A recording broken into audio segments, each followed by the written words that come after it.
উপায় করবার পথ বিধাতা মেয়েদের দেননি, দিয়েছেন কেবল ব্যথা সহ্য করার অদ্ভুত এক প্রতিভা।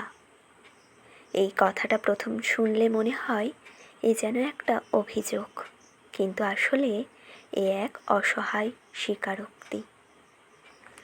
ছোটবেলা থেকে মেয়েরা শেখে অভিমান চাপতে হয়, কষ্ট গিলে ফেলতে হয়, স্বপ্নগুলোকে চার দেওয়ালের মধ্যে সুশৃঙ্খল করে রাখতে হয়। আর যন্ত্রণা, তা তো তার অলংকার, ঠিক যেমন নূপুর বা কপালের টিপ।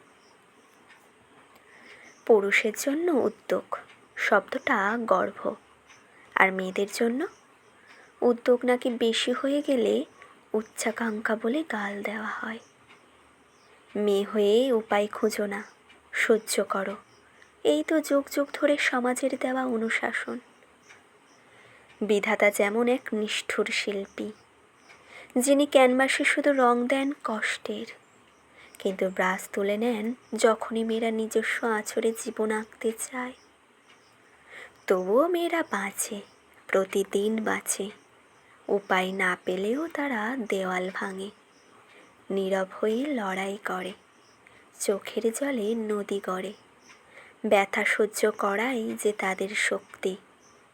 তাকে অপমান নয়, বরং এক অদ্ভুত শ্রদ্ধা জানানো উচিত, কারণ তারা জানে উপায়হীনতার মাঝেও বেঁচে থাকার নামই তো প্রকৃত সাহস।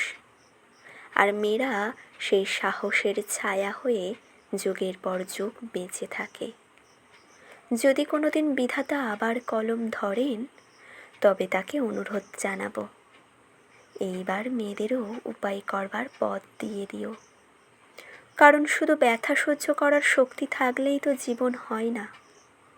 জীবন চাই সাহসী সিদ্ধান্তের অধিকারেও।